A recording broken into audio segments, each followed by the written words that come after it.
Torcedor tricolor, sejam bem-vindos ao nosso canal O Mito Tricolor. Quero compartilhar agora com vocês todas as notícias atualizadas do São Paulo Futebol Clube. Hoje não vai ser eu que vou apresentar aqui essas notícias. A diretoria do São Paulo está se mexendo aí, se movimentando para reforçar o São Paulo. Lembrando que o São Paulo está ainda vivo, né? Ainda está vivo aí nas 3 competições: Libertadores, Copa do Brasil e Brasileirão. Acompanha aí um pouco mais desse tricolor, desse início de trabalho também. Olha, do Crespo. Sexta passada era crise. Sexta passada, lembra? Tava antes em casa. Do clássico. Foi. E aí vence o clássico, rodada de campeonato brasileiro. Isso que eu tô falando. Também tem a sequência positiva da nossa teoria aqui, Edu. Venceu 2, também, claro, ameniza muitas coisas. É isso, Mari, tudo bem com você? Muito bom dia ao Bruno, os comentaristas e ao Fã de Esportes. Sexta-feira passada teve conversa happy hour, como eu chamei, da torcida organizada com os jogadores. O time estava a 1 ponto da zona de rebaixamento. Com a vitória de ontem, ganhou 7 dos últimos 9 pontos, 4 deles fora de casa, contra Bragantino e Juventude, e agora abriu 5 pontos do Santos. É verdade que o São Paulo é um dos 5 times que já tem 16 jogos. Tem muita gente com 15 jogos e até com 14 jogos, mas com 16 jogos, chegou a 19 pontos e agora já começa na zona de classificação para a Sul-Americana a pensar em voos mais altos no Campeonato Brasileiro, que era o primeiro grande objetivo após a chegada do Crespo. Bem, se teve 4 dias de preparação para ir ao sul do país e vencer o Juventude, agora é tudo muito corrido. São Paulo saiu ontem de lá no final da noite, chegou aqui em Cumbica 1 da manhã, no CT às 2, jogadores descansaram aqui no CT, os que jogaram mais de 45 minutos já fizeram um regenerativo e foram liberados. Os demais vão treinar sob o comando da comissão técnica. Domingo já tem o Fluminense no Morumbi, e aí é um jogo também muito importante para que o São Paulo estabeleça essa recuperação no Campeonato Brasileiro e passe a ter um pouco mais de gordura quando chegarem as Copas. E uma delas já chega a semana que vem, jogo contra o Atlético Paranaense no Morumbi, 8ª da Copa do Brasil. Sobre o time, o Alan Franco é aquele que deve voltar, foi preservado ontem, não tem nenhuma chance dos machucados. Lucas Moura, Oscar, Caleri, Luiz Gustavo, ninguém volta no final de semana.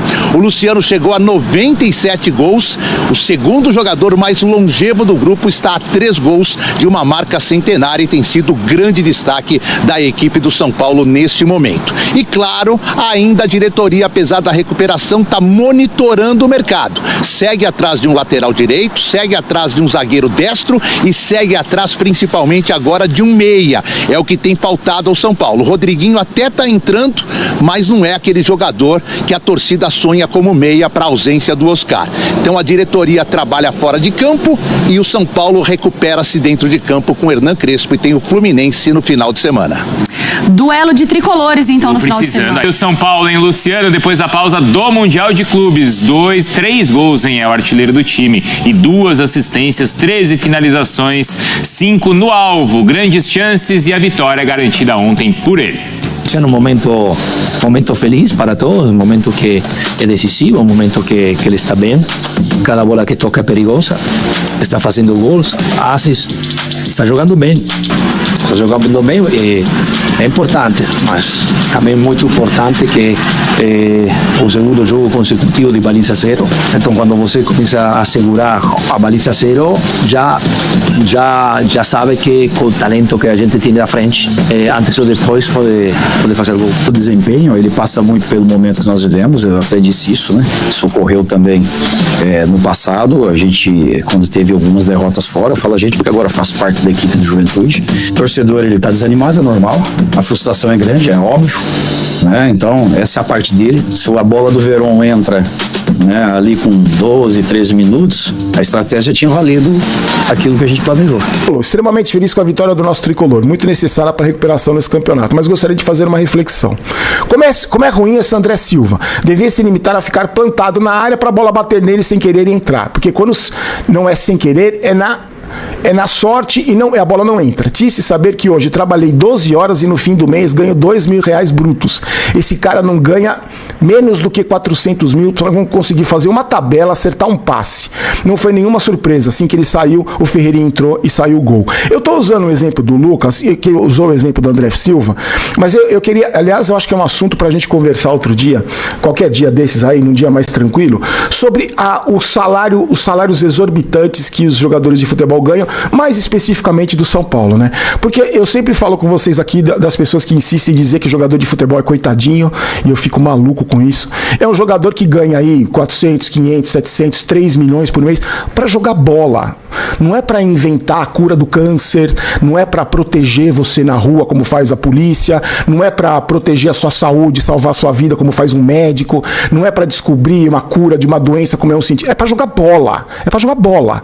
Então, um cara que para jogar bola ganha a fortuna que ganha, você me desculpa, vai ser cobrado sim. Outro dia eu vi o Fernando Praz falando, que aliás eu acho um ótimo comentarista, quando não é o Palmeiras que está jogando, porque quando é o Palmeiras é como qualquer torcedor, vai defender, puxar a sardinha pro lado dele, mas ele falou, imagina você, no seu trabalho, cada vez que você comete um erro, você ser cobrado como um jogador de futebol Só que eu aposto que o Lucas, que ele falou agora que ele trabalha 12 horas para ganhar 2 pau por mês, aposto que se ele fizer besteira, o chefe dele vai pegar no pé dele também. E ele não ganha 400 mil reais. Se ele fizer besteira amanhã de novo, o chefe dele periga mandar ele embora. Então não vem com essa de coitadinho, jogador de futebol coitadinho, os cambal, eles ganham muito bem. Eu gosto sempre de lembrar, para jogar bola, para jogar futebol. Uma coisa que eu e você com certeza passamos a vida inteira fazendo de graça e feliz da vida porque estava jogando bola. Fora toda a estrutura. O São Paulo, você entra no site do São Paulo, na relação de funcionários ali do clube, do futebol, tem podólogo, tem um cara que cuida da unha desses, não é o cara que corta, cuida da unha dos caras. Então, pelo amor de Deus, né? Coitadinho é os cambal. A coletiva do Crespo, ele falou da entrada do Ferreira, que ele precisava de 1 contra 1, falou que o Bobadilha, que tinha que mudar a posição do Bobadilha, precisava que o Bobadilha fizesse um favor ali. Ele tem o grupo, mais ou menos ele tá controlando o grupo ali. Falou que o Luciano é o Luciano, tá super contente. O Luciano participou, a gente já vai falar sobre isso, participou de todos os gols desde que o Crespo chegou, e falou sobre os adversários agora, calendário, aquilo de sempre que a gente está acostumado.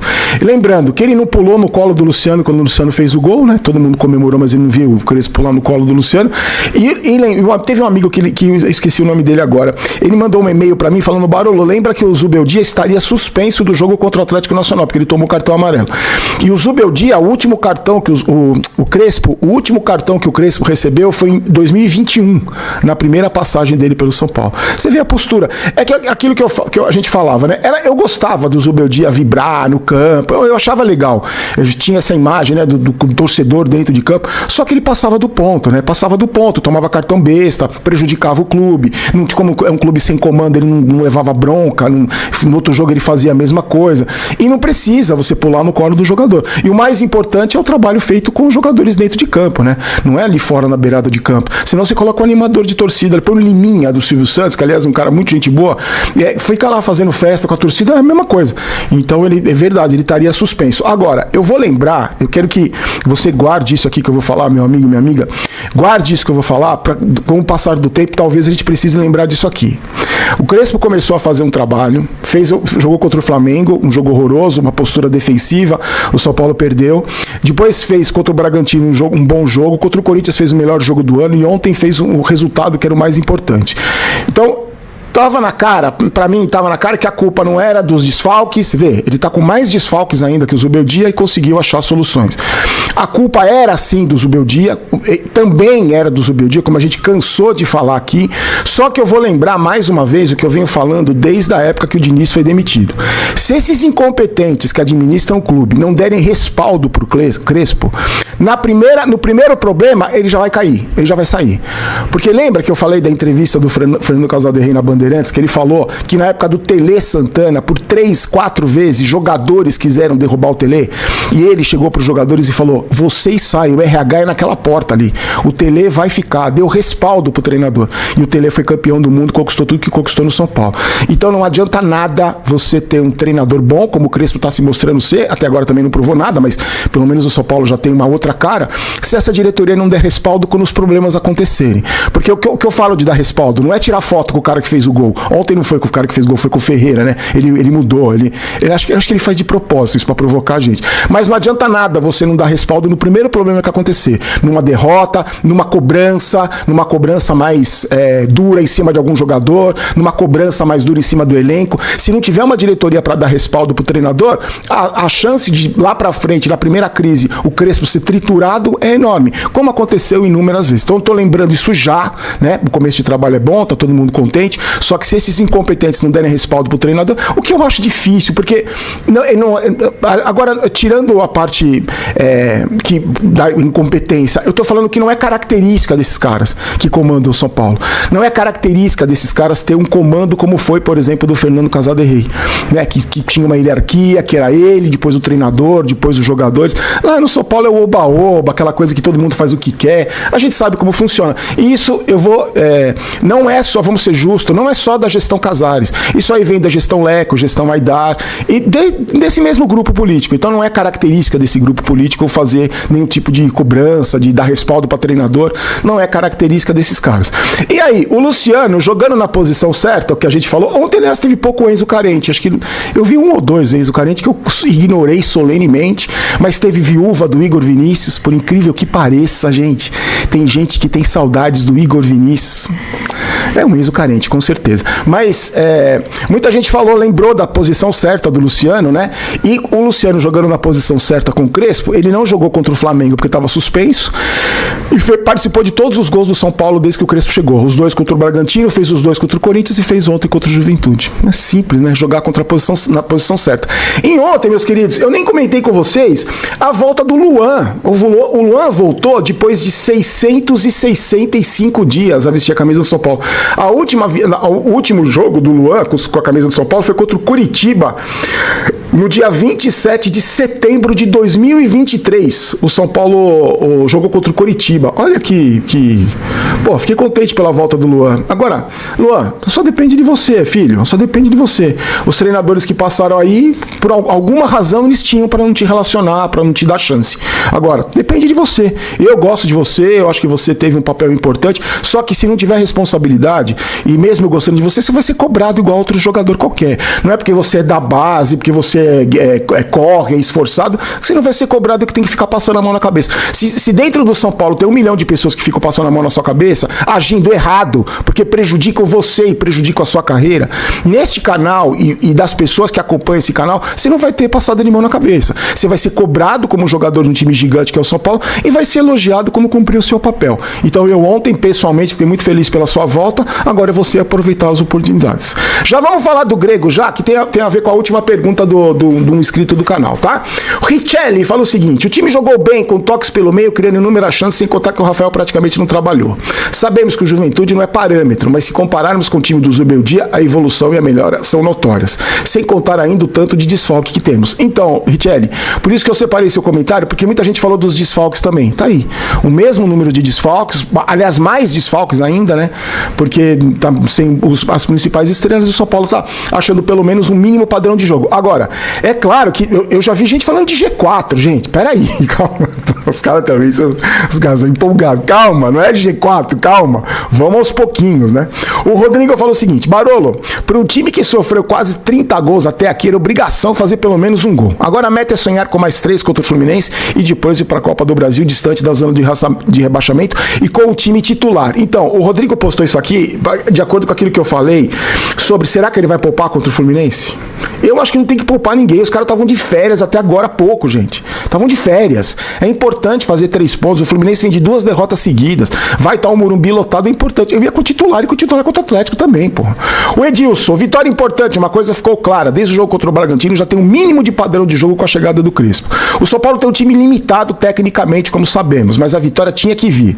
Importante subir na tabela para jogar no Libertadores com mais foco. Barolo, só uma observação. Se o André Silva é jogador profissional, eu sou piloto de avião. campeão. É o que temos e vamos por mais. O André Silva fez aqueles 2 gols contra o Bragantino importantíssimos, deu aquela furada, né? Mas ele é um jogador que tem que estar dentro da área para empurrar a bola para dentro do gol. Eu acho que se depender dele para fazer tabela, raramente ele vai acertar um passe como ele acertou pro Luciano, que também não era nenhum passe magistral. O Luciano estava do lado dele no gol contra o Corinthians. Mas ontem ele lutou. Ontem acho que ele lutou e não comprometeu. Agora, tem que fazer gol. Uma defesa que sofreu 28 gols, a pior defesa da Série A, B, C e D dos campeonatos brasileiros, tinha que fazer gol. O Jonas Alencar fala o seguinte, não, acho que eu pulei um aqui.